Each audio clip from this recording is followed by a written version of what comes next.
ஓடிக்கிட்டு இருக்கு கேமரா. இப்போ பாரு சரியா இருக்கா? பேனா இப்போ எதோ பண்ணி கணக்குனா அது தலைப்பு தெரியுது, பேனா தலைப்பு தெரியுது. முதல்ல பாய் தெரிஞ்சு இப்போ தலைப்பு தெரியுது.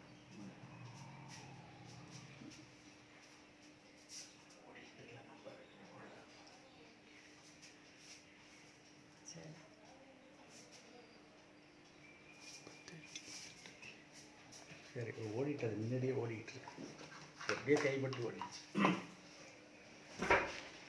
10ஆம் வகுப்பு மாணவ மாணவியர்களே, நமக்கு இன்றைய பாடம் மங்கையராய் பிறப்பதற்கு விரிவானம் துணைப்பாடம். அந்த விரிவானம் துணைப்பாடத்தில் பெண்கள் உலகத்திலே என்னென்ன சாதனைகள் செய்தார்கள் அப்படிங்கிறத பற்றி தான் நமக்கு பாடம் வந்திருக்கு. இன்னைக்கு நம்ம சிலப்பதிகாரத்தை பற்றி பார்த்து, மறு உற்பாகத்தை பற்றி பார்த்து, மால் எனப்படுவது என்னங்கிறதெல்லாம் பார்த்தோம். இன்னைக்கு பார்க்க போகிற துணைப்பாடத்தில் 2-3 மகளிருடைய சாதனைகளை பார்க்க போகிறோம். உலகம் பறந்து விரிந்த திடல், அதில் பாடுவாரும் உலர், ஆடுவாரும் உலர், பகருவாரும் உலர். எத்தனையோ தன் திறமைகளை வெளிக்காட்டக்கூடிய ஆண்களும் பெண்களும் இருக்கிறார்கள். அதில் பெண்களை மட்டும் நாம் இந்த பாடத்தில் பார்க்க போகிறோம். இதில் எப்படின்னா, ஒரு பெண் ஒரு சாதனையாளரை போல பேச வர்றாங்க. அப்படிதான் இது வந்திருக்கு. பூம்பாறை அரசு உயர்நிலைப்பள்ளி விழாக்கோலம் போட்டு இருக்கிறது. பெற்றோர் நிறைய பேர் ஸ்கூலில் உட்கார்ந்துருக்கிறாங்க. மாணவர்கள் மகிழ்ச்சியில் இருக்கிறாங்க. மாணவ செல்வங்கள் கலை நிகழ்ச்சிகள் அரங்கேறி கொண்டிருக்கிறது. மாணவியருடைய பாட்டு, நடனம், நாடகம் என்று கலையில் இருந்து படைத்து பார்வையாளர்களை வியப்பில் ஆழ்த்தி கொண்டிருக்கிறார்கள். மாறுவேட நிகழ்வு தொடங்குகிறது. மாறு வேடத்தில் வருதாங்க, பாரதியார் மாதிரி, பாரதிதாசன் மாதிரி, போர் வீரன் மாதிரி, இப்படி எல்லாம் மாறு வேடத்தில் தங்களுடைய திறமைகளை காட்டுவது பள்ளி மாணவர்களுடைய வழக்கம். அந்த முறையில் இப்போ நமக்கு யார் வர்றாருன்னு கேட்டால், தமிழருடைய பெருமையை உலக அழகான ஐநா சபையிலே பரப்பும் வகையில் அங்கு தமிழ்நாட்டிலே செவ்வியல் இசையையும் பரப்பியவர் ஒருத்தர் இருக்கிறார். ஐநா சபையில் போய் அந்த தமிழ்நாட்டினுடைய இசையை பரப்பியவர் அப்படிங்கிறவர் ஒருத்தர் இருக்கிறார். இசை பேரரசி என்று நேரு பெருமகனாரால் அழைக்கப்பட்ட MS சுப்புலட்சுமியாக பேச வருகிறார் 10ஆம் வகுப்பு மாணவி முகில்நாச்சி. அந்த 10ஆம் வகுப்பு மாணவி முகில்நாச்சி என்ற பெண் MS சுப்புலட்சுமியை போல பேச வருகிறார். அவ்வளவுதான் பாட்டம். இப்போ அந்த பொண்ணு நான் MS சுப்புலட்சுமி என்னென்ன சாதனைகளை எல்லாம் செய்தேங்கிற மாதிரி சொல்ல போறாங்க. இப்போ நம்ம MS சுப்புலட்சுமியினுடைய சாதனைகள் என்ன, அவங்க சின்ன வயசுலேருந்து எப்படியெல்லாம் சாதனை படைச்சு ஐநா சபையில் போயெல்லாம் பெண்களுடைய பெருமைகளை பேசினார்கள் அப்படிங்கிறத பார்க்க போகிறோம். அவங்க அம்மாவே, தாயே எனக்கு முதல் குரு, அம்மா தான் முதல் அந்த பாட்டுக்கலைக்கு வித்துட்டவங்க. இசைத்தட்டுக்காக பாடலை பாடி பதிவு செய்து மேதைகளுடைய வழிகாட்டல்களில் என்னை வளர்த்து கொண்டேன். அவங்களே வளர்த்துருக்கிறாங்க. அம்மா தான் குரு. 5ஆம் வகுப்பு வரைதான் கல்வி பயின்றார்கள். பார்த்தீங்களாமா, அந்த காலத்தில் 5ஆம் வகுப்பு வரலையும் படித்தவங்க ஐநா சபை வரலையும் போயிருக்கிறாங்க.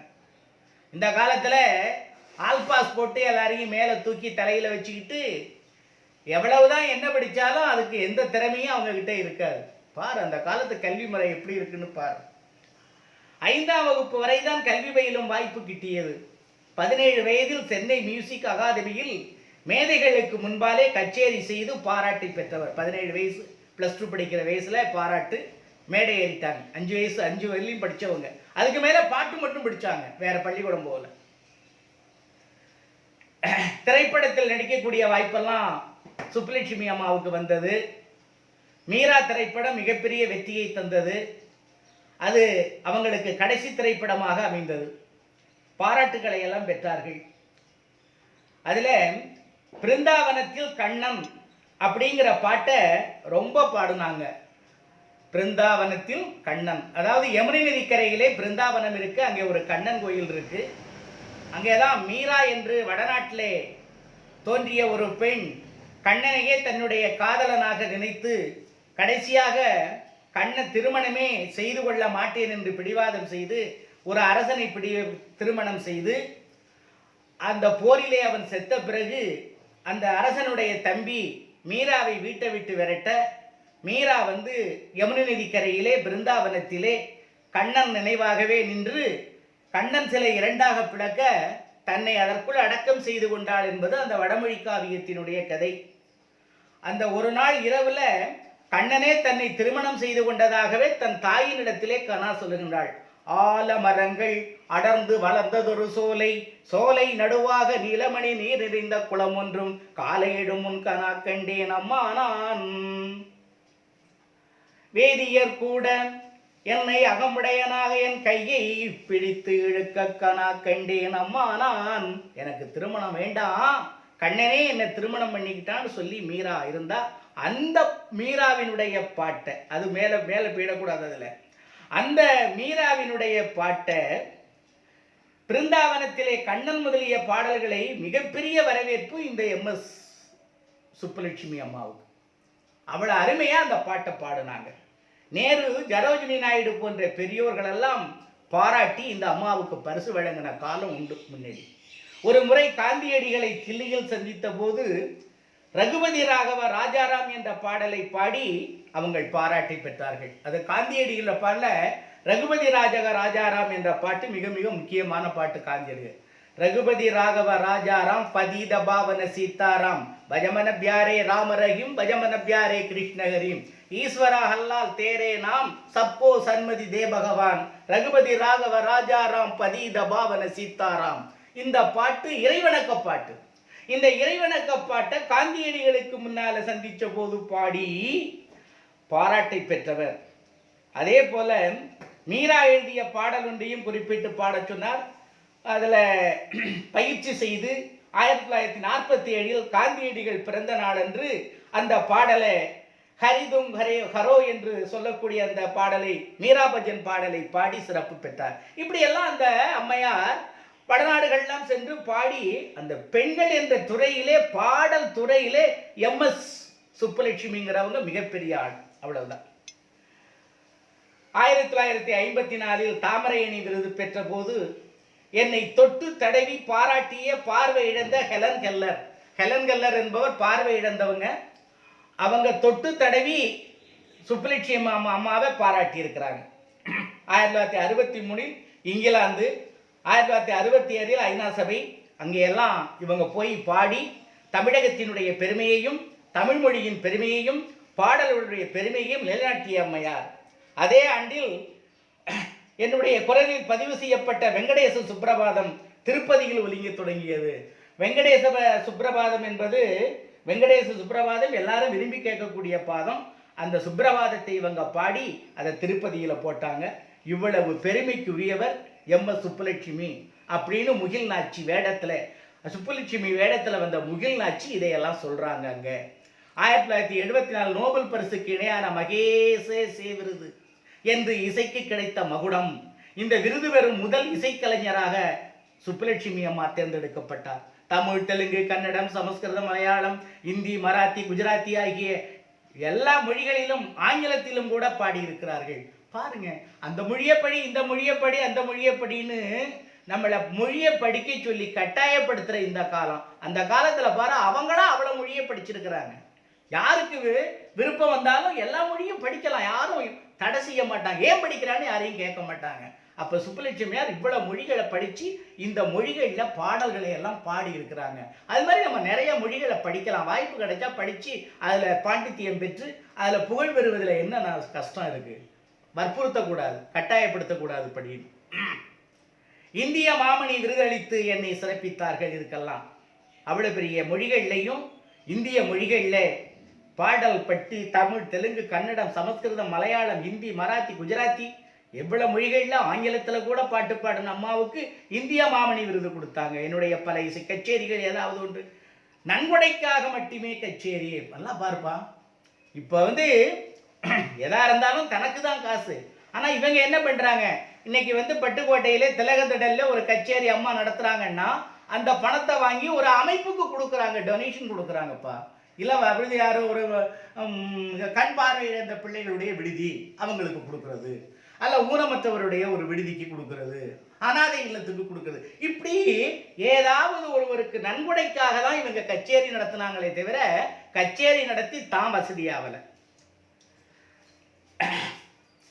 ஒரு பெண் நினைத்தால் முயன்றால் முன்னேறலாம், வெல்லலாம், நீங்களும் முயலுங்கள், முன்னேறுங்கள், வெல்லுங்கள் அப்படின்னு முகில் நாச்சியார் கூறிட்டு போனாங்க.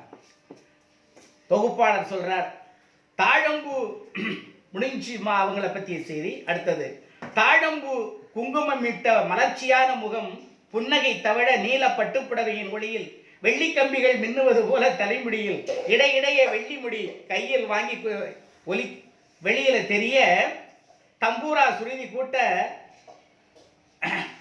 கூட்டராக மகாலில் மாளிகாவில் குறையொன்றும் இல்லை மறைமூர்த்தி கண்ணா குறையொன்றும் இல்லை கோவிந்தா என்று இசை வந்து நம் முன் சுப்புலட்சுமியை தோன்றி மாணவிக்கு நன்றி அப்படின்னு இந்த தொகுப்பாளர் இருப்பார்ல, அந்த தொகுப்பாளர் இதை சொல்றார்.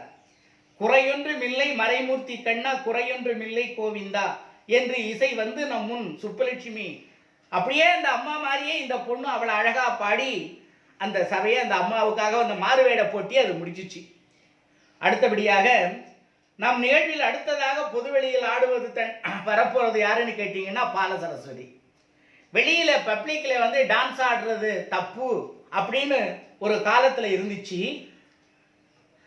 அந்த நிலையை எல்லாம் மாற்றியவர் இந்திய அரசின் தாமரை செல்வெளி விருது பெற்ற அந்த அம்மா இருக்காங்களே பால சரஸ்வதி, அவங்க வேடமிட்டு மோகனா அப்படிங்கிற பொன் பால சரஸ்வதியாக தோன்றுகிறார். அந்த மோகனா வர்றாங்க, பால சரஸ்வதி அந்த ஆடலரசியை பற்றி சொல்றாங்க. 7 வயதாக இருக்கும்போது காஞ்சிபுரத்திலே பரதநாட்டிய அரங்கேற்றத்திற்காக முதலில் மேடை ஏறினேன். 15 வயதில் சென்னையில் உள்ள சங்கீத சமாஜம் என்னும் அரங்கில் நடன நிகழ்ச்சி நடந்தது. அந்த நடனத்தை பார்த்த பிறகு மரபுசார் நாட்டியத்தை பலரும் தீவிரமாக வரவேற்க தொடங்கினார்கள். மரபுசார் நாட்டியம் நாம நினைச்சபடி ஆடுறது இல்லை. ஒரு 1970க்கு முன்னாடி பார்த்தீங்கன்னா கலை, அந்த ஆடல் கலை சினிமாவில் கூட கதாநாயகனும் கதாநாயகியும் தனித்தனியாக ஒத்தையா நின்று தான் அந்த டான்ஸு நடக்கும். நீ பார்த்துருப்பா, பழைய படத்தை பாருங்க. இப்போவெல்லாம் அப்படி இல்லை. கதாநாயகன் வந்து அங்கிட்டு ஒரு 25 பேர், இங்கிட்டு ஒரு 10 பேர், ஒரு 40-50 பேர் உடம்ப போட்டு வளைச்சி கண்ணா பின்னான்னு எப்படி வேணாலும் கூத்தாடுவாங்க. அதுக்கு என்ன கலை என்ன அப்படின்னு எல்லாம் தெரியாது. அதுக்கு எந்த வகையில் பாடம் இருக்குது, எந்த எப்படி இருக்குது என்னென்னலாம் தெரியாது. அதே போல் கதாநாயகிக்கு பக்கத்தில் அங்கிட்டும் இங்கிட்டும் ஒரு 20-30 பேர் சேர்ந்து நின்று ஒரே கும்மாளமாக ஆடுவாங்க. அதுக்கெல்லாம் வந்து ஒரு விதிகள் கிடையாது அவங்க ஆடுற ஆட்டத்துக்கு. இது அப்படி அல்ல. மரபுசார் நாட்டிய கலை என்பது ஒரு பரதநாட்டியமாக இருந்தால் கையை எப்படியெல்லாம் வச்சு எந்த அளவுக்கு எத்தனை சென்டிமீட்டர் உயரத்தில் எப்படியெல்லாம் கையை தூக்கணும், காலை எப்படியெல்லாம் வைக்கணும், காலோட படம் எப்படி இருக்கணும், குதிகால் எப்படி வச்சுக்கணும், எந்த அளவுக்கு கீழே குமியணும், முழங்காலை எப்படி வளைக்கணுங்கிறதுக்கெல்லாம் விதி. அதான் மரபுசார் கவிதை. அதை கற்றுக்கிட்டு அதுக்கு ஆசிரியர் இருக்கிறாங்க. அதை நடித்து அதை மேடை ஏறுற நிகழ்ச்சி இருக்கே, அதுதான் கலைங்கிறது. அந்த கலை தான் கலை. நம்ம சினிமாவில் பார்க்கறது கொலை. அதை வந்து கலை ஆட்டம்னு சொல்லாத. ஏதோ 10-20 பேர் சேர்ந்து நின்று ஆடுறாங்க, அவ்வளவுதான். அதுக்கு வந்து விதிகள் கிடையாது, எந்த விதியும் இல்லை, சும்மா ஆடுறாங்க. அந்த காலத்தில் இந்த மரபுசார் நாட்டியத்தை பலரும் தீவிரமாக வரவேற்றார்கள். இவங்களுக்கு பால சரஸ்வதி காலத்தில் சென்னையில் என் நாட்டிய கச்சேரியை பார்த்த பண்டிட் ரவிசங்கர் அவர்கள் மிகவும் பாராட்டினார். அவர் தம்பி மூலமாக இந்தியாவில் வடபக்கத்தில் போய் அந்த நாட்டிய நிகழ்ச்சிகளை நடத்துவதற்கு ஒரு வாய்ப்பெல்லாம் எனக்கு கிடைச்சிச்சு. இந்திய தேசிய காங்கிரஸ் கண்காட்சியில் நான் வந்து நம்முடைய ஜனகணமன என்று சொல்லக்கூடிய தேசிய பாடலுக்கு ஏற்ப முகப்பாவனையோட நாட்டுப்பண்ணுக்கு நான் ஒரு நடனம் ஆடினேன் அப்படின்னு சொல்கிறாங்க. அதான் முதலும் கடைசியும். கல்கத்தாவில், காசியில், வடநாட்டில எல்லாம் போய் இவங்க பரதநாட்டியம் நாட்டிய கலைகளை எல்லாம் ஆடி புகழ் பெற்றிருக்கிறாங்க. எல்லாம் ஒரு அறவுரையான விஷயம் இல்லை. காசியில் போயும் கல்கத்தாவில் போயும் ஒரு தமிழ்நாட்டு பொன் பரதநாட்டியம் ஆடி ஒரு மரபுசார் நாட்டியங்கள்லாம் ஆடி அங்கேருந்து வெற்றி பெற்று பரிசோட வர்றாங்கன்னா அவங்க எவ்வளோ பெரிய ஆளாக இருக்க முடியும், அதை எவ்வளோ கஷ்டப்பட்டு கற்றுருப்பாங்க, உடல் நளினத்தை, அந்த கலைகளுடைய இதெல்லாம் எப்படி கற்றுருப்பாங்க, அதெல்லாம் பார்க்கணும். ஐரோப்பா, அமெரிக்கா முதலிய நாடுகளிலும் நடன நிகழ்ச்சிகள் போய் செஞ்சுருக்கிறாங்க. டோக்கியோவில் செஞ்சுருக்கிறாங்க, ஜப்பான் போயிட்டு வந்திருக்கிறாங்க. அதே மாதிரி இந்தியாவின் சார்பாக கலந்து கொண்டு சிறப்பாக நடனம் ஆடி டோக்கியோவில் பரிசு பெற்றாங்க. பரதநாட்டியத்திற்கு உலகளாவிய புகழை பெற்று தந்தது. பரதநாட்டிய கலையை முறையாக அணுகினால் ஆன்மீக பட்டறிவை நடனத்தால் வழங்க முடியும். இதை நானும் உணர்ந்து உலகிற்கு உணர்த்தி உள்ளேன் என்று சொல்லுகின்றார். அடேயப்பா, பரதநாட்டிய கலையை முறையா கற்றுக்கிட்டோம்னா ஆன்மீக பட்டறிவு உடம்புல வரும் அப்படின்னு சொல்றாங்க. அந்த அளவுக்கு மரபுசார் நடனக்கலையை சிறப்பாக கற்றுக்கொண்டு உலகமெங்கும் சென்று அந்த பரதநாட்டியத்தை ஆடி பரிசு பெற்று புகழ் பெற்று வந்த மாமணி அம்மையார் பாலசரஸ்வதி. தொகுப்பாளர் சொல்றார், தமிழகத்தில் ஒரு காலத்தில் புறக்கணிக்கப்பட்ட கலைக்கு இந்திய அரங்கிலும் உலக அரங்கிலும் மதிப்பையும் ஏற்பையும் பெற்று தந்தவர். தமிழகத்தின் பெருமைக்குரிய கலைகளில் ஒன்றாக செவ்வியல் நடனம் திகழ காரணமானவர். அத்தகைய பரதநாட்டிய கலைஞர் பாலசரஸ்வதியாக வேடமிட்டு வந்த மாணவி மோகனாவிற்கு நன்றி. அறிவிப்பாளர் தன்னுடைய வேலையை செஞ்சார், அவ்வளவுதான். ஆக பாலசரஸ்வதி பரதநாட்டிய கலையை உலகம் எங்கும் வடநாடு எங்கும் சென்று ஆடி பரிசு பெற்று வந்த மதிப்பிற்குரிய அம்மா அவங்க. இனி அடுத்தபடியாக ஒரு எளிய குடும்பத்திலே பிறந்து பெண் என்ற வகையில் குடும்ப அமைதியின் நெருக்கடிகளை எதிர்கொண்டு தன்னை ஒரு இலக்கியவாதியாக அடையாளப்படுத்தியவர். அதாவது கட்டுரைகள், சிறுகதைகள், புதினங்கள், குறுநாவல், குழந்தை இலக்கியம், வரலாற்று நாவல் என்று எழுத்து உலகத்தில் எல்லா தளங்களிலும் தடம் பதித்தவர். வேருக்கு நீர் என்னும் புதினத்திற்காக சாகித்ய அகாதமி பரிசு பெற்றவர். பெண் எழுத்தாளர் ராஜம் கிருஷ்ணன், தெரியாதவங்க இருக்க முடியாது. வளர்மதிங்கிற பெண்ணு அந்த ராஜம் கிருஷ்ணன் வேடத்தில் வந்து அந்த அம்மையாரை பற்றிய செய்திகளை எல்லாம் சொல்றாங்க. பெண்கள் என்றால் குடும்ப கதை மட்டும்தான் எழுதணும் அப்படின்னு நினைப்பாங்க. நான் கற்பனையாக எழுத விரும்பவில்லை. சமூகத்தில் இடர்பட்ட மக்களை பற்றி எழுதும் முன்பு அந்த மக்கள் வாழும் பகுதிக்கு சென்று களப்பணியாற்றி கதைகளை எழுதினேன். ஒரு மக்கள் கஷ்டப்படுறாங்க, இடர்படுறாங்கன்னா நேராக அந்த ஊருக்கே போய் அந்த மக்களை நேரிடையாகவே கேள்வி கேட்டு பதில் சொல்லி அவங்களுடைய துன்பங்களை எல்லாம் நேரிடையாகவே பார்த்து நான் கதை எழுதினேன். நான் கற்பனை கதை எழுதலை அப்படின்னு சொல்றாங்க. இது ரொம்ப கஷ்டம் இல்லைங்களா? களத்திற்கே நேரடியாக சென்று அங்கே செய்திகளை சேகரித்து அதற்கு பிறகு கதை எழுதியிருக்கிறாங்க. போற பொழுதே ஒரு ஒலிப்பதிவு கருவியையும் கையில் கொண்டு போவாங்க. பாஞ்சாலி சபதம் பாடிய பாரதியின் வரலாற்று புதினம் அனைவராலும் பாராட்டப்பட்ட ஒன்று. தூத்துக்குடியிலே பல மாதங்கள் தங்கி இருந்து உப்பள தொழிலாளர்களுடைய நிலை, கரிப்பு மணிகள் புதினமாக ஆக்கினார். நீலகிரி படுகரின மக்களுடைய வாழ்வியல் மாற்றங்களை குறித்து குறிஞ்சித்தேன் புதினம் எழுதினார். கடலோர மீனவருடைய வாழ்வின் சிக்கல்களை பேசுவதே அலைவாய்க்கரையில் புதினம் அமைப்புசார் அப்படின்னு ஒன்று எழுதினார். மீனவருடைய பிரச்சனை என்ன, மீனவர் இந்த நாட்டில் படுற கஷ்டம் என்னன்னு சொல்லி அலைவாய்க்கரையில் அப்படின்னு ஒரு புதினம் எழுதினார். அதில் அந்த மீனவருடைய ஏற்படக்கூடிய சிக்கல், பிரச்சனைகள், வாழ்வாதாரங்கள் இல்லாமல் தவிப்பது, கடலுக்கு போகிறது, இறந்து விடுவது, இதெல்லாம் அதில் வந்துகிட்டு இருக்கு. அடுத்தது வேளாண் தொழிலாளர்கள் உழைப்பு சுரண்டப்படுவதை சுட்டிக்காட்டி சேற்றில் மனிதர்கள் வேருக்கு நீர் என்ற புதினங்களை எழுதி வேளாண்மை செய்யக்கூடிய உழவர் பெருமக்களுக்கு இருக்கக்கூடிய இடர்பாடுகளை எல்லாம் தன்னுடைய கவிதையின் மூலமாக, புதினங்கள் மூலமாக, சிறுகதைகள் மூலமாக உலகுக்கு ஏற்படுத்தப்பட்டவர், வெளிக்கொண்டு வந்தவர். அப்பேற்பட்டவர் ராஜம் கிருஷ்ணன் அப்படிங்கிறவர். உங்களை போன்ற குழந்தைகளை தீப்பெட்டி தொழிலில் முடக்கி தீக்குச்சிகளை அந்த பெட்டியில் அடைப்பதை போன்று குழந்தைகளின் உடலையும் மனதையும் நொறுக்கும் அவல உலகை கூட்டு குஞ்சுகள் புதினமாக அளித்து மக்களுக்கு அதை வெளிப்படுத்தினார். அந்த தீப்பெட்டி தொழிலில் இருக்கிற மக்கள் எவ்வளவு கஷ்டப்படுறாங்க. பெண் குழந்தையை கொலைக்கான காரணங்களை ஆராய்ந்து, பெண் குழந்தை கொலை, பெண் குழந்தை பிறந்துட்டுனா உடனே கொன்னுறது, இதுக்கு என்ன காரணம் அப்படின்னு ஆராய்ந்து எழுதி மண்ணகத்து பூந்துளிகள் இப்படி சமூக அவலங்களை உற்று நோக்கி எழுத்தின் வழியாக கட்டவிட்டு உலகிற்கு காட்டியிருக்கிறார். பெண் குழந்தைகளை எல்லோரும் கொல்றதுக்கு என்ன காரணம், இதை ஒரு புத்தகம் எழுதினார் அவர். இப்படி நிறைய கவிதைகளையும் கட்டுரைகளையும் சிறுகதைகளையும் நாவல்களையும் எழுதி தமிழகத்தில் இருக்கக்கூடிய அறியாமையை போக்கி தமிழ் மக்களிடத்திலே இருக்கக்கூடிய அந்த பெண்கள் பிறக்கக்கூடாது என்ற மூடத்தனமான பழக்க வழக்கங்களை எல்லாம் ஒழித்து ஏழை எளிய மக்கள் சுரண்டப்படுகின்றது, ஏழை எளிய மக்களுடைய வாழ்வாதாரங்கள் எப்படியெல்லாம் பாதிக்கப்படுகிறது என்பதையெல்லாம் எடுத்து சொல்லி மீனவர்களுக்காக, விவசாயிகளுக்காக இப்படியெல்லாம் புத்தகங்கள் எழுதி மேன்மையடைந்தவர் ராஜம் கிருஷ்ணன் அவர்கள். வளர்மதிக்கு நன்றி கூறி அடுத்தபடியா, உள்ள வலுவுடன் இன்று வரை களத்தில் இருக்கும் போராளி, மதுரையின் முதல் பட்டதாரி பெண், இந்திய அரசின் தாமரை திரு விருது, ஸ்வீடன் அரசின் வாழ்வுரிமை விருது, சுவிட்சர்லாந்து அரசின் காந்தி அமைதி விருது என்று பல உயரிய விருதுகளை பெற்ற பெண்குலத்திற்கு பெருமை சேர்த்தவர். அவர் யார் என அறிய ஆவலோடு இருப்பீர்கள். அவர்தான் கிருஷ்ணாம்பாள் ஜெகநாதன். இப்பொழுது மாணவி அன்பரசி அந்த கிருஷ்ணாம்பாள் ஜெகநாதனாக பேச வருகிறார் என்று சொல்லி அந்த கிருஷ்ணாம்பாள் ஜெகநாதனாக வருகிறாள். அன்பரசிங்கிற பொண்ணு வர்றார். வணக்கம். நாட்டு விடுதலைக்கு முன்பு கல்வி மறுக்கப்பட்ட காலத்தில் போராடி அவர் படிச்சிருக்கிறார். கிருஷ்ணம்மாள் கல்லூரி பருவத்தில் காந்திய சிந்தனையில் கவரப்பட்டு சர்வோதயா இயக்கத்தில் சேர்ந்து ஒத்துழையாமை இயக்கம், சட்டமறுப்பு இயக்கம், வெள்ளையனே வெளியேறு இயக்கம் இதில் பங்கு பெற்று நாட்டு விடுதலைக்கு பின் கணவருடன் இணைந்து பூமிதான இயக்கத்திலே ஈடுபட்டு உழுபவருக்கே நிலம் உரிமை இயக்கம் தொடங்கி வேளாண்மை இல்லாத காலத்தில் உழவருக்கு வேறு பணிகள் மூலம் வருமானம் வர ஏற்பாடு செய்தவர் இந்த கிருஷ்ணாம்மாள். அடே அப்பா, எவ்வளவு பெரிய சாதனை பார்த்தீங்களா?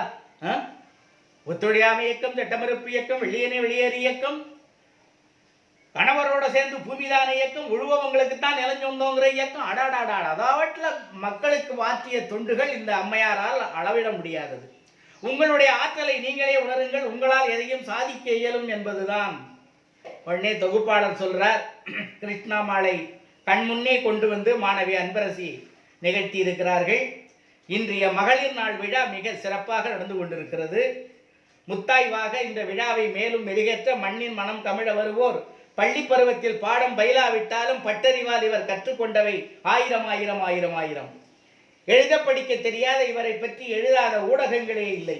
முதுமை பருவத்தில் பயணித்தாலும் இவர் இன்னும் சின்ன பிள்ளைதான். இந்த சின்ன பிள்ளை அம்மாவின் வேடம் ஏற்று வருகின்றவர் நம் பள்ளியின் சின்ன பிள்ளை 9ஆம் வகுப்பு மாணவி மாதவி. இந்த மாதவிங்கிற பொண்ணு சின்ன பிள்ளை என்ற ஒரு பெண்மணி வேடம் ஏற்று இவங்க படிக்கலைனாலும் என்ன அளவுக்கு மக்களுக்கு சேவை செய்தார்கள்னு சொல்ல வர்றாங்க. ரொம்ப நேரமா பார்த்துக்கிட்டு இருக்கிற என் மனசுக்கு ரொம்ப மகிழ்ச்சியா இருக்குது. நான் பள்ளிக்கூடம் எல்லாம் போனதில்லை. முதல்ல பெண்கள் எல்லாம் குழுவாக சேர்ந்தோம், விவசாய நிலத்துக்கு குத்தகை எடுத்தோம், கூலி வேலைக்கு ஆளுகளை சேர்த்து நடவு, களையெடுப்பு, அறுவடை போன்ற வேலைகளை செய்தோம். வர்ற கூலியை சரிசமமாக பிரித்து எடுத்து கொடுத்தோம். அதில் வயசானவங்களையும் மாற்றுத்திறனாளியும் சேர்த்து வேலை கொடுத்து அவங்க குடும்பத்துக்கு உதவியாக இருந்தோம். இதை பற்றி கேள்விப்பட்ட மதுரை மாவட்ட ஆட்சியர் கண்மாயிலா என்ன பண்ணாரு, ஆட்சியர் வந்தார் ஒரு நாள். கண்மாயின்னா குளம் கட்டி இருக்கிறதுக்கு கண்மாயின்னு பேர், தண்ணி இருக்கும், அதில் மீன் இருக்கும், அதான் கண்மாயின்னு சொல்றது. அந்த கண்மாயில மீன் பிடிக்கிற குத்தகையை எங்களுக்கு கொடுத்தார். 2004ஆம் வருஷம் சுனாமி வந்து ஊரெல்லாம் பாதிப்பு அடைஞ்சப்போ நாங்கள் குழுவா போய் மீட்பு பணியில் ஈடுபட்டோம். ஆனால் இவங்க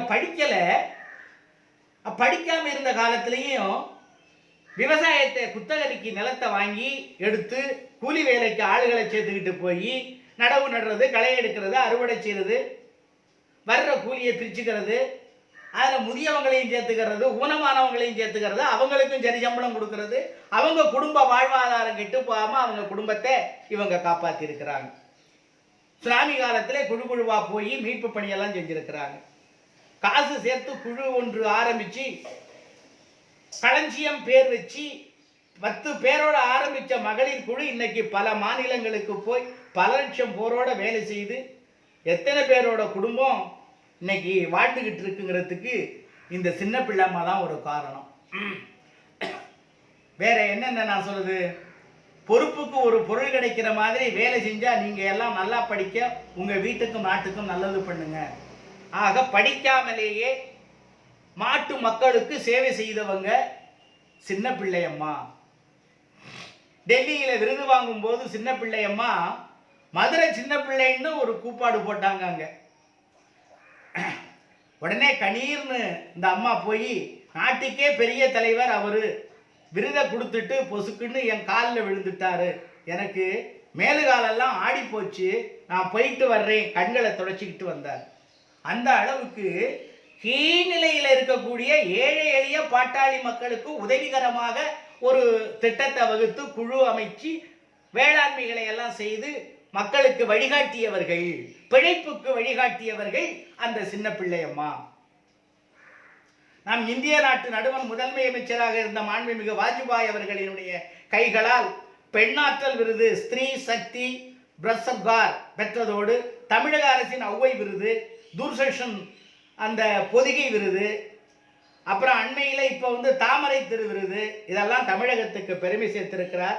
இன்னும் மகளிருடைய வாழ்வு மேம்பட தொடர்ந்து பாடுபட்டு வருகின்ற சின்ன பிள்ளை வேடமணிந்து நம் நடிப்பாற்றலை வெளிப்படுத்திய மாணவி மாதவிக்கு நன்றி என்று அறிவிப்பாளர் சொல்லுகின்றார். இப்படி இந்த எம்எஸ் சுப்புலட்சுமி, பாலசரஸ்வதி, ராஜம் கிருஷ்ணன், கிருஷ்ணாம்மாள், சின்னப்பிள்ளை இவங்களெல்லாம் பெண்களாக தமிழகத்திலே பிறந்து ஒவ்வொரு துறையிலே பாடுபட்டு மேன்மையடைந்தவர்கள்.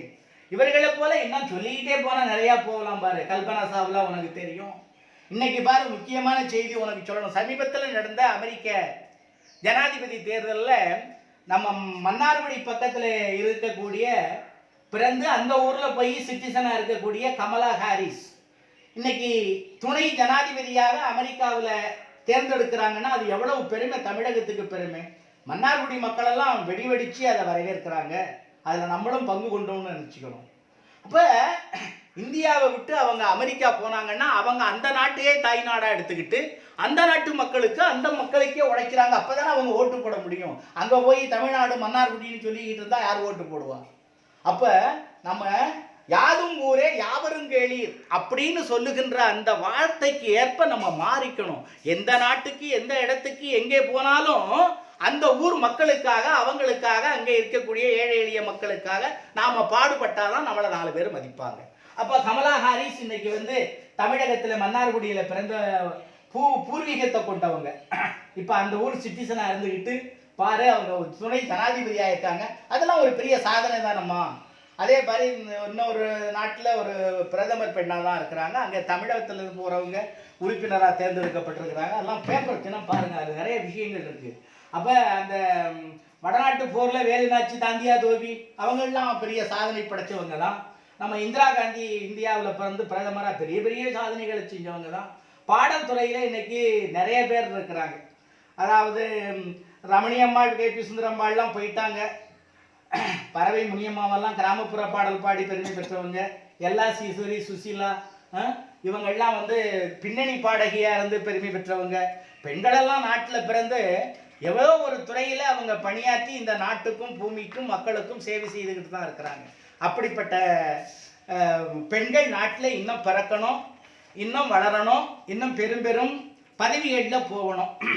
இப்போ அது மாதிரி இப்போ இந்த பாடத்தையெல்லாம் நீங்கள் 10ஆம் வகுப்பு பெண்கள் படிக்கிறீங்களா, E1 கேர்ள்ஸ் பார்த்துக்கிட்டு தான் இருக்கிறீங்க. இப்போ நீங்கள் இந்த கமலா ஹாரிஸ் இன்னைக்கு துணை ஜனாதிபதியான மாதிரி நீ ஏன் படித்து பெரிய இடத்துக்கு போகக்கூடாது? அப்போ நீ ஒரு நாட்டில் குடியேறி அந்த நாட்டு பிரதமராக வரலாம், அந்த நாட்டு ஜனாதிபதியாக வரலாம், நம்ம நாட்டு ஜனாதிபதியாக வரலாம். எல்லாம் முயற்சி தான். நம்முடைய முயற்சி இல்லைன்னா யாரும் கொண்டாந்து நம்மக்கிட்ட பதவியை தரமாட்டாங்க. படிக்கிற பொழுது மார்க்கு 100க்கு 100 வாங்கணுங்கிற உணர்வு இருக்கணும். ஆனால் அதை பிடிச்சிக்கிட்டு தொங்கிக்கிட்டு இருக்கக்கூடாது. நம்ம சகல துறைகளிலும் சகல நிலைகளிலும் முழு ஆளுமையுடைய ஒரு மனிதனாக வாழ கற்றுக்கொள்ள வேண்டும். மார்க் மட்டும் 100 வாங்கினா முழு ஆளுமை இல்லை. அப்புறம் வேற உனக்கு ஒன்றுமே தெரியாது, மனப்பாடம், அது எங்கேயும் பயன் கொடுக்காது.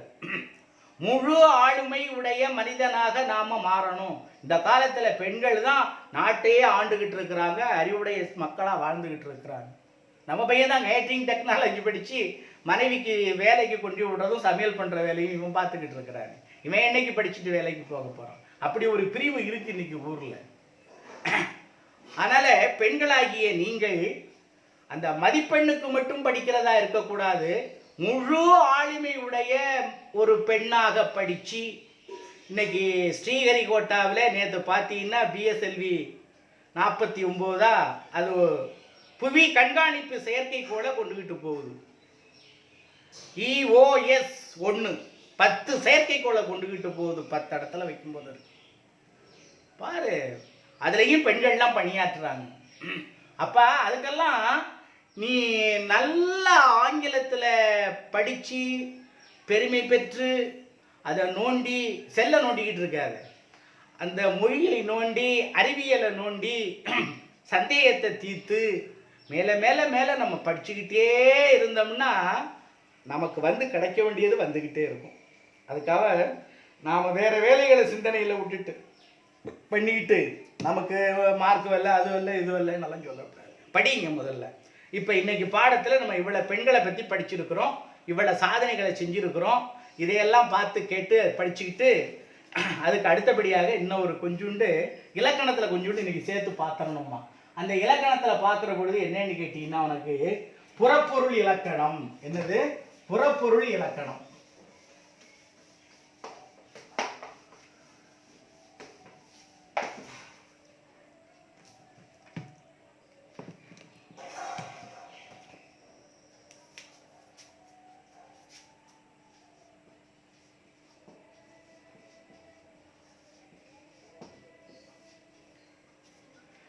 இந்த இலக்கணம் படிக்கிற பொழுது அகப்பொருள் அன்னைக்கு பார்த்தோம். அகப்பொருள்களில் 5 வகை நிலங்களை பார்த்தோம். பெரும்பொழுது பார்த்தோம், சிறுபொழுது பார்த்தோம். ஐவகை நிலங்களுக்கு உரிய சிறுபொழுது என்ன, பெரும்பொழுது என்னன்னு பார்த்தோம். பேர் சொல்லாமல் இருக்கும்னு பார்த்தோம். இன்னைக்கு பார்க்குறது அது இல்லை, புறப்பொருள். இந்த புறப்பொருள் என்னன்னு கேட்டீங்கன்னா, அன்பின் 5 பற்றியது அன்று பார்த்தோம். இன்னைக்கு புறப்பொருளில் 12 வகைப்படும். இது எத்தனை வகைப்படும்பா? 12 வகைப்படும். இந்த 12 வகை என்ன அப்படின்னு கேட்டீங்கன்னா, அதுக்கு ஒரு பாடல் இருக்கு. உன் புத்தகத்தில் இல்லைன்னு நினைக்கிறேன். அது வெற்றி நிறை கவர்தல் மீட்டல் கரந்தையாம், வட்கார் மேற் செல்வது வஞ்சியாம், உட்கார் எதிரூன்றல் காஞ்சி எயில் காத்தல் நொச்சி, அது வளைத்தலாகும் ஒழிஞ்சை அதிரப்பொருவது தும்பை, போர்க்களத்து மிக்கார் செருவென்றது வாகையாம். அப்படி புறப்புறல் வெண்பாமாலையில ஒரு பாடல் அப்படி இருக்கு நமக்கு. அந்த பாடல்ல 12 புறத்திணைகள் இருப்பதாக நமக்கு சொல்லப்பட்டிருக்கு. அந்த 12 புறத்திணைகள்ல இதுல பேரெல்லாம் வரும். அரசன் பேரு, அரசி பேரு எல்லாம் வரும்.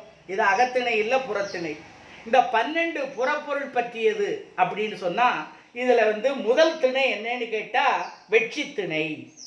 அந்த புறப்பொருள் வெண்பாமாலையில் இருக்கிறத விட நம்ம புத்தகத்தில் ஒரு மாறுபட்ட கருத்து இருக்கு 2 திணைக்கு.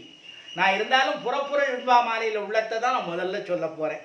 ஒரு அரசன் ஒரு நாட்டின் மீது போருக்கு செல்வதாக இருந்தால், முதல்ல அந்த நாட்டுக்கு இரவில் தன் போர் வீரர்களை அனுப்பி அங்குள்ள ஆணிரைகளை, பசுக்கூட்டம் பசுமாடுகளை கவர்ந்து வர செய்வான். அப்படி அவன் போருக்கு பசுமாடுகளை திருடச் செல்கிற போது அவன் தலையிலே அணிஞ்சுக்கிட்டு போற பூ என்ன பூன்னா வெற்றி பூ. வெற்றி பூவை தலையில வச்சு ரிப்பன் துணியால கட்டிக்கிட்டு போவாங்க மாடு பிடிக்க.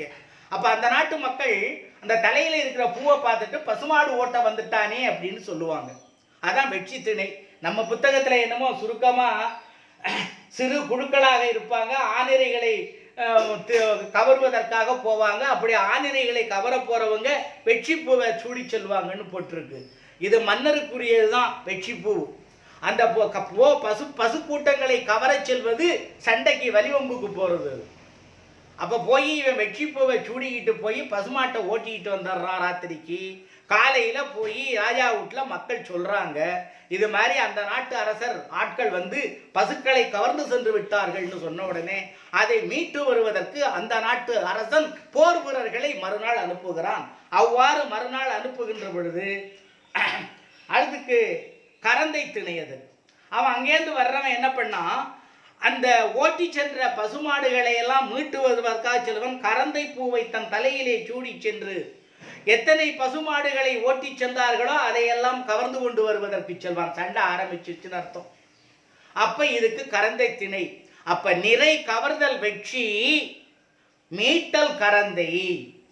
அவன் கவர்ந்துகிட்டு போனத்தை வெற்றி பூவை சூடி ஆணிரைகளை எல்லாம் கவர்ந்து சென்றதை இவன் கரந்தை பூவை சூடி சென்று அந்த ஆதிரைகளை எல்லாம் மீட்டு கொண்டு வருகிறான். இது கரந்தை திணை. அதுக்கு அடுத்தபடியா மூன்றாவது திணை வஞ்சி திணை. ஒரு அரசனுக்கு மண்ணாசை பிடிச்சு போச்சுன்னு வச்சுக்கோ. அப்ப இன்னும் ஒரு அரசன் நாட்டில் போய் சண்டை செய்து அந்த நாட்டை கைப்பற்றணும். மண்ணாசை காரணமாக பகைவர் நாட்டை கைப்பற்ற கருதி வஞ்சிப்பூவை சூடி போருக்கு செல்வது வஞ்சி. 2 மார்க்கில் வஞ்சி திணைன்னு என்னன்னு கேள்வி கேட்டா நான் சொன்னதுதான் பதில். எப்படி? மண்ணாசை காரணமாக பகைவர் நாட்டை கைப்பற்ற கருதி வஞ்சிப்பூவை சூடி சென்று போருக்கு செல்வது வஞ்சி திணை எனப்படும். அப்ப மண்ணாசைக்கு போறவன் சூடுற பூ என்ன பூ? வஞ்சிப்பூ. மண்ணாசை காரணமாக போருக்கு செல்லுகின்றவன் அணிந்திருக்கக்கூடிய பூ என்ன பூ? வஞ்சிப்பூ. மறந்துடக்கூடாது.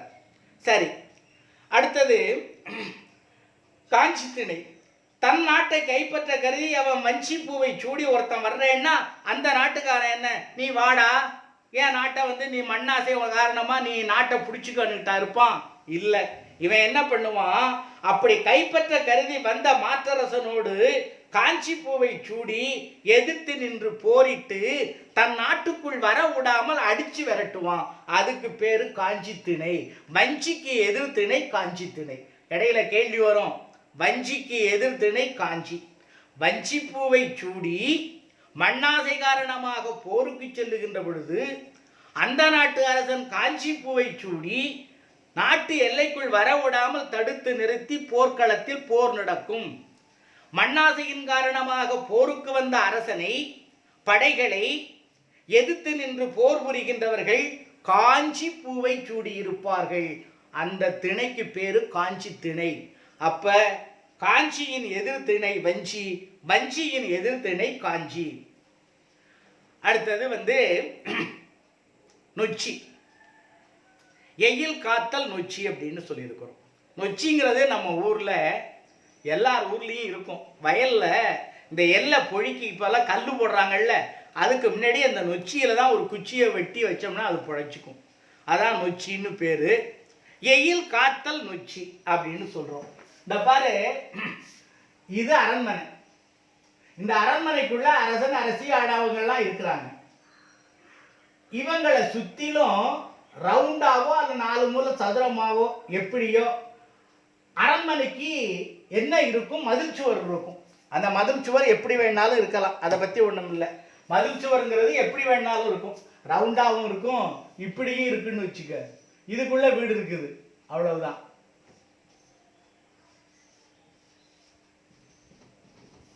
அப்ப இதை சுற்றிலும் என்ன பண்ணுவாங்க அரசன் அரசி?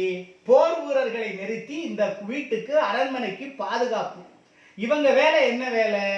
எயில் காத்தல். எயில் காத்தல்னா அரசன் அரசி இருக்கக்கூடிய அரண்மனையை சுற்றிலும் யாரும் உள்ள வராம மதிலை பாதுகாப்பது எயில் காத்தல். அது நொச்சி. அந்த நொச்சி திணைனா நொச்சி பூவை தலையில் சூடி இவர்கள் தன்னுடைய கடமையை ஆற்றி இருப்பார்கள். அதான் நொச்சி திணைன்னு சொல்றது. சரி, அப்ப இதுக்கு ஒரு எதிர் திணை இருக்கும் இல்லையா? அது உழிஞ்சை திணைன்னு பேரு. அப்படி உழிஞ்சை திணைன்னா என்னன்னு கேட்டீங்கன்னா, இந்த வீட்டுக்குள்ள இருக்கக்கூடிய அரசு சார்ந்த ஒரு 1000 பேர் இருக்காங்க, ஒரு 500 பேர் இருக்காங்கன்னா இவங்களுக்கு உணவுப் பொருளோ தண்ணியோ எதுவும் கொண்டுகிட்டு போகாம பெரிய அளவுல சுத்திலும் வீரர்களை நிறுத்தி மாற்றரசன் கோட்டைக்குள்ளேயும் யாரும் போகாம, கோட்டைக்குள்ள இருந்து யாரும் வராம, அவங்களுக்கு தண்ணியும் கிடைக்காம சோறும் கிடைக்காம அவங்கள சிறை வைக்கிறது உழிஞ்சை திணை. கோட்டையை கைப்பற்ற உழிஞ்சை பூவை சூடி தன் வீரர்களுடன் அதனை சுற்றி வளைத்தல் உழிஞ்சை திணை. அப்ப உழிஞ்சை திணை உழிஞ்சை பூவை சூடி 4 பக்கமும் நின்றுக்கிட்டாங்கன்னா உள்ளே இருக்கிற அரண்மனைக்குள்ள இருக்கிறவங்களுக்கு தண்ணியோ சோறோ உணவுப் பொருளோ எதுவுமே மருந்து எதுவும் போகாது. கொஞ்ச நாள்ல உள்ளே இருக்கிறவங்க எல்லாம் இறந்து போடுவாங்க. இதுக்கு பேரு உழிஞ்சை திணைன்னு பேரு. பாரிய உள்ள வச்சு பரம்பு மலையை சுற்றி எதிரிகள்லாம் ஒன்று சேர்ந்து உள்ளே இருக்கிறவங்களுக்கெல்லாம் உணவு எல்லாம் பண்ண கொடுக்காம வச்சு கிளியை அனுப்பி நெற்கதிர்களை கொய்து வந்துச்சுன்னு ஒரு கதை சொல்லுவாங்க. இதெல்லாம் அந்த காலத்து போர் முறை. நீதி தவறி போர் செய்தா கூட அதுல ஒரு ஒழுங்கு கட்டுப்பாடு இருக்கும். அந்த உழிஞ்சை திணை அப்படிங்கிறது கோட்டையை 4 பக்கமும் மறிச்சு உள்ள யாரையும் விடாம வைக்கிறது. இந்த உடிஞ்சை பூன்னா அது எங்கே சார் இருக்குன்னு கேட்டீங்கன்னா உங்கள் வீட்டில் உங்கள் வீட்டை சுற்றிலும் எல்லாம் இருக்குது. அதுக்கு நம்ம நாட்டில் வச்சுருக்கிற பேர் முடக்கத்தான்னு பேர். உங்கள் அம்மா அப்பாவுக்கெல்லாம் அப்பாவுக்கு தெரியாது, உங்கள் அம்மாவை கேட்டால் தெரியும். வயதான பாட்டம் பாட்டி இருந்தால் முடக்கத்தான் அமைனா அதான் உடிஞ்சைன்னு பேர். அது ரசம் வச்சு குடித்தோம்னா உடம்புக்கு நல்லது. இப்போ நான்லாம் 2 நாளைக்கு சாப்பிட்றேன் இது வாரத்தில். கால் இந்த மடக்க கிடக்க நரம்பு எலும்பு வாய்வுன்னு சொல்கிறோம்ல, அந்த முடக்கத்தான் ரசம் எல்லாரும் சாப்பிடலாம். வீட்டால் கிடந்தால் நீங்களும் வச்சு சாப்பிடுங்க, ஒன்றும் கெடுதல்லாம் கிடையாது. அதெல்லாம் அந்த முடக்கம் புஸ்தகத்தில் எழுதி இருக்கு பாருப்பா. வேலிகளில் ஏறி படரும் நீண்ட கொடியே உடிஞ்சை கொடி, இதை கூட்டிலைகளும் மலர்களும் சிறியவை, மலர்கள் மஞ்சள் நிறத்தில் காணப்படும், இதனை முடக்கத்தான் என்று கூறுவார்கள்னு இருக்கு. இப்போ எங்கள் வீட்டில் சுற்றி நிறைய நான் போட்டு வச்சிருக்கிறேன், நிறைய செடிகள் நிறையா இருக்கு முடக்கத்தான் செடி. அந்த பூவை சூடிக்கிட்டு தான்ப்பா போய் அந்த அரண்மனைக்குள்ள யாருக்கும் உணவு தண்ணி சோறு எதுவும் போகாமல் 4 பக்கம் நின்று அடைச்சி நிற்பாங்க. இதுக்கு பேர் உடிஞ்சை திணைன்னு பேர். அப்படின்னா நொச்சி திணைக்கு எதிர்த்திணை உடிஞ்சை திணை, உடிஞ்சை திணைக்கு எதிர்த்திணை நொச்சி திணை. அதுக்கு மேலே தும்பை திணைன்னு பேர். அடுத்தது பகைவேந்தர் 2 பேர் வலிமையே என்பதை நிலைநாட்ட தும்பை பூவை சூடி போர்க்களத்தில் ஒருத்தரோடு ஒருத்தர் போரிடுவது தும்பை திணை. போரிடும் அரசர்கள் இருவரும் தும்பை பூவையே சூடி இருப்பாங்க. அதெல்லாம் வேறுபட்ட பூ, இது தும்பை பூ. 2 அரசருமே தும்பை பூவை சூடி போர்க்களத்தில் வெற்றி யாருக்கு, உனக்கா எனக்கா, வலிமை நீ பெரியவனா நான் பெரியவனா, தும்பை பூ மாலையை சூடி இருப்பார்கள். போரை தொடங்கும் நிகழ்வாக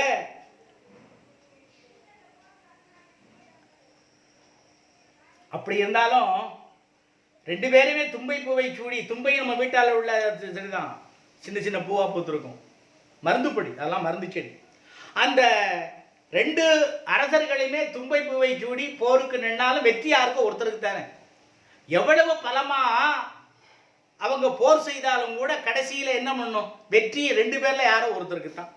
அப்ப அதுல யாரோ ஒருத்தர் வெற்றி பெறாரே, அவர் தான் வாகை திணை. எடுத்தது போரிலே வெற்றி பெற்ற மன்னன் வாகை பூவை சூடி மகிழ்வது வாகை திணை.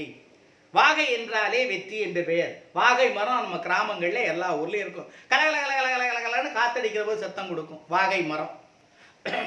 2-3 வகை இருக்கு பொருக்கு. அதில் வாகை என்பது பட்டா அவரைக்காய் மாதிரி இருக்கும்.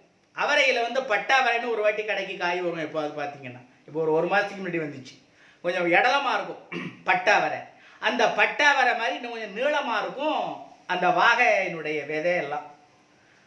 அந்த பூவை சூடி என்ன பண்ணுவாங்க, வாகை வெற்றி விழாவை கொண்டாடுவார்கள். இது வெள்ளியும் சொல்லப்பட்டது சண்டை. அதற்கு பிறகு இன்னும் ஒரு திணை வருது கடைசியில், பாடான் திணை. இது தேர்வுக்கு வரக்கூடிய முக்கியமான திணமா. பாடான் திணைன்னா என்ன அர்த்தப்படும், நீ எழுதணும். பாடான் திணைன்னா எழுதணும், பாடு ஆண் திணை. பாடான் திணை, பாடு ஆண் திணை, பாடான் திணை. பாடப்படும் ஆண்மகனின் ஒழுக்கலாறுகளை பற்றி கூடுவது பாடான் திணை. புத்தகத்தில் இல்லை சார், அங்கே இல்லை சார், நோட்ஸில் இப்படி தான் இருந்துச்சுன்னெல்லாம் சொல்லக்கூடாது. பாடான் திணைன்னு கேள்வி கேட்டால் முதல்ல நீ எடுத்த உடனே பாடான் திணைன்னு தலையங்க எழுதி விட்டு பாடு கூட்டல் ஆண் கூட்டல் திணை, பாடான் திணை. பாடப்படும் ஆண்மகனின் ஒழுக்கலாறுகளை கூறுவது. அப்ப பாடப்படக்கூடிய ஒழுக்கலாறுகளை கூடக்கூடிய ஆண், இப்போ ஒரு அரசனை எடுத்துக்குவோம். அப்படின்னா அவங்கிட்ட இருக்கிற படைகள் எத்தனை, யானைகள் எத்தனை, குதிரைகள் எத்தனை, எத்தனை போருக்கு போனான், எத்தனை போர்ல வெற்றி பெற்றான், எவ்வளவு நாடுகளை கொடையாக புலவர்களுக்கு கொடுத்தான், கோயிலுக்கு எவ்வளவு எழுதி வச்சான். இந்த மாதிரி ஒரு அரசனுடைய போர் வெற்றி, அவன் செய்த கொடைகள், அவனுடைய ஆற்றல், இதையெல்லாம் பற்றி பாடுவதுதான் பாடான் திணை. பாடப்படும் ஆண்மகனினுடைய கல்வி, வீரம், செல்வம், புகழ், கருணை, இதுக்கெல்லாம் வந்துச்சுன்னா ஒரு பாடல்ல இதுக்கு பாடான் திணைன்னு பேர். புரிஞ்சுதாமா? பாடப்படும், பாடு ஆண் திணை, பாடான் திணை. பாடப்படும் ஆண்மகனின் ஒழுக்கலாறுகளை கூறுவது பாடான் திணை. அதை எழுதுனதுக்கு பிறகுதான் என்ன எழுதணும், பாடுவதற்கு தகுதியுடைய ஒரு ஆளுமையாளருடைய கல்வி, வீரம், செல்வம், புகழ், கருணை, அவனுடைய படைகள், குதிரைப்படை, ஆனைப்படை, காலாட்படை, தேர்ப்படை இவைகளுடைய எண்ணிக்கை, அவன் மக்களுக்கு செய்த நன்மைகள், இது எல்லாத்தையும் பற்றி பாடுவது பாடான் திணை எனப்படும் எழுதினார் 2 மார்க். அடுத்தது, இதுவரையும் நாம சொல்லப்பட்ட திணைகள்ல வராத செய்தி, இன்னும் ஏதாவது செய்திகள் விடுபட்டு போயிருந்துச்சுன்னா அதுக்கு பொதுவியல்னு பேரு. வெற்றி முதல் பாடான் வரை உள்ள புறத்திணைகளில் பொதுவானவற்றையும் அவற்றில் கூறப்படாதவற்றையும் கூறுவது பொதுவியல் திணை எனப்படும். இதுக்கு பூவெல்லாம் கிடையாது, பாடான் திணைக்கும் பூ கிடையாது. சண்டைக்கு போனாதான் பூ, சண்டை இல்லைன்னா பூ இல்லை. அதனால பாடான் திணைக்கும் பொதுவியல் துணைக்கும் பூ எங்க சார்னு கேட்காது. இந்த 2 திணையும் அதுக்கு இல்லை. அடுத்தபடியாக கைக்கிளை என்று ஒன்று இருக்குது. ஒருதலை காமம். ஒருதலை காமம்னா ஒருவர் ஒருத்தரை விரும்புறது, ஒரு பெண் இன்னும் ஒருத்தர் அவங்களே விரும்பலை. இப்போ ஒருத்தர் விரும்பி ஒருத்தர் விரும்பலைன்னா அது ஒருதலை காமம்னு பேர். இதெல்லாம் 1 மார்க்குக்கு எப்போவாவது கேட்பாங்க, அடிக்கடியெல்லாம் கூட வராது. கைக்கிளை என்பது ஒருதலை காமம், ஒருவர் விரும்புவது இன்னும் ஒருத்தர் விரும்பாமல் இருப்பது. அதுக்கு மேலே அதுக்கு விளக்கம் தேவையில்லை. அடுத்தது பெருந்திணை. இது பொருந்தா காமத்தை குறிக்கிறது. பொருந்தாத காமம்னா வயது வித்தியாசம். ஒரு 60 வயசு இளம்பெண் ஒரு 25 வயது ஆடவரை விரும்புகிறார், அல்ல ஒரு 70 வயசு வாலிபர் ஒரு 25 வயது பெண்ணை விரும்புகிறார்னு வயதுகளில் வேறுபாடுன்னு சொல்லியிருக்கிறான். பொருந்தாத்திணை என்பது வயது வேறுபாடு சம்பந்தப்பட்டது. இதுவும் தேர்வுகளுக்கெல்லாம் ரொம்ப கேட்கப்படுவதில்லை. 1 மார்க்கில் எப்போது வருது. நம்ம கைக்கிளை கூட ஒரு திருப்பமெல்லாம் வந்துச்சு, இந்த பொருந்தா காமமெல்லாம் வரல. இப்போ நம்ம இந்த 12 திணைகளில் இந்த கடைசி 2 விட்டுட்டு 2 லேசாக படிச்சுக்க, என்னதுன்னு தெரிஞ்சால் போதும். அதுக்கு மேலே இருக்கிற 10 திணைகளில் நீங்கள் எல்லாமே படிக்கணும். இதில் எதிர் எதிர் திணைகளை கூறுன்னு 2 மார்க்குக்கு கேள்வி கேட்டால், வெற்றி திணைக்கு எதிர் திணை கரந்தை திணை, வஞ்சிக்கு எதிர் திணை காஞ்சி திணை, நொச்சிக்கு எதிர் திணை உழிஞ்சை திணை. இந்த 6 திணைகள் தான் எதிர் எதிர் திணை. அப்புறம் தும்பை, வாகை, பாடான், பொதுவியல் எல்லாம் எதிரெதிர் திணைகளில் வராது. இந்த 6 திணைகளும் தான் எதிரெதிர் திணைகளில் வரும். கேள்வியில பாரு, அவந்தி நாட்டு மன்னன் மருத நாட்டு மன்னனுடன் போர் புரிந்து அந்த நாட்டை கைப்பற்ற நினைக்கிறான். அந்த போர் நிகழ்வை புறப்பொருள் வெண்பாமாலை கூறும் இலக்கணத்தினிடை விழி விளக்கு அப்படின்னு எல்லாம் பின்னால் இருக்கு. அது அடுத்த வகுப்புல நமக்கு இதோட இந்த திணை முடிஞ்சிச்சுன்னா பாடம் முடியுதுமா. அப்போ அதுக்கு அடுத்தபடியாக நமக்கு என்ன, இப்போ புத்தகத்தில் பின்னால் இருக்கிற எக்ஸசைஸ் பார்க்குறது தான், கேள்வி பதில் பார்க்குறது தான். எல்லாரும் கேள்வி பதில் பார்க்குற இன்னைக்கு நீ கையில் வச்சிருக்கிற நோட்ஸு, புத்தகம், பேனா, பென்சிலோடு உட்காந்துக்கணும்.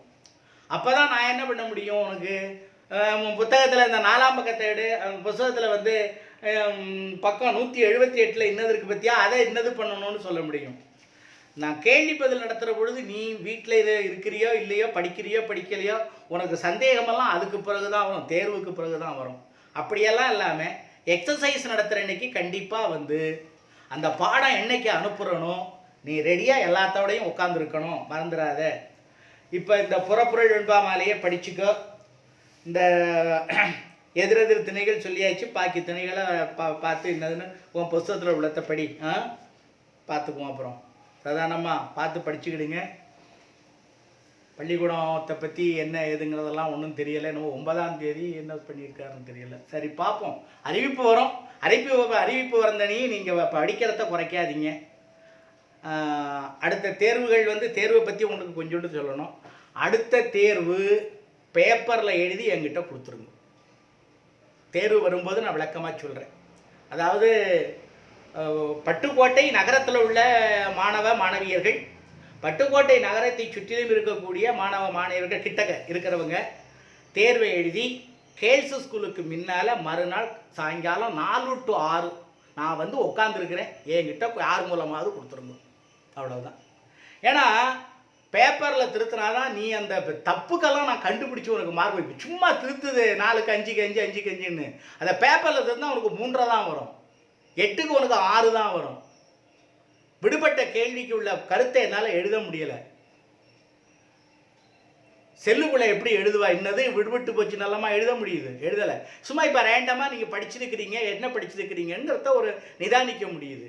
ஆனால் அதே பேப்பரில் திருத்துனா ஒற்றெழுத்து, வாக்கிய பிழை, அமைப்பு எல்லாம் தப்பாக இருக்கும். 30-35 மேலே உன்னால் வாங்க முடியாது. உன் கையெழுத்தே நல்லா இருக்காது. அப்போ தான் நான் கையெழுத்தை எழுதி காமிக்க முடியும். இப்படித்தான் எழுதணும்னு நான் எழுதி உன் நோட்டில் உன்னுடைய பேப்பரில் உன் வீட்டுக்கு அனுப்ப முடியும். உங்கள் அப்பா அம்மா அதை பார்க்க முடியும்.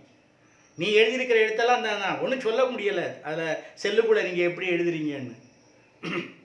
யாராவது இந்த ஏஹெச்எம் வீட்டுக்கு நாளைக்கு தான் போய் அந்த செல்லெல்லாம் காமிச்சு இந்த எழுத்தெல்லாம் எப்படி திருத்துறதுன்னு கேட்க போகிறேன். அதனால் படிங்க. முதல்ல படிக்கிறத ஒரு குறை இல்லாமல் 5 பாடமும் நீங்கள் படிங்க. நாளைக்கு என்ன நடக்க போகுதுங்கிறத நீ ஏன் பார்க்குற? நீ படி. நம்ம படிக்க அறிவு பெருகுது. நம்ம பெரிய ஆளாக போகிறோம். அவன் தேர்வு வச்சா என்ன, தேர்வு வைக்காட்டி என்ன, பள்ளியோட நடத்தாட்டி என்ன, நீ பெரிய ஆளாக போகிற, பெரிய சாதனையை செய்ய போகிற. பிருந்தாவனில் படித்த நீங்கள் சாதனை மகளிராக தானே வெளியில் போவீங்க, சாதனை பையனாக தானே போவீங்க. இப்போ சிவன் இருக்கிறார், அது மாதிரி நம்ம பையன், இங்கே படிக்கிற பையன், நம்ம ஸ்கூலில் படிக்கிற பையனும் ஒரு சிவன் மாதிரி ஒரு விண்வெளிக்கு தயாராகிட மாட்டான். முயற்சி தான் தம்பி. முயற்சி உடையார் இகழ்ச்சி அடையார். பாருங்கள். வணக்கம். பார்ப்போம் அப்புறம்.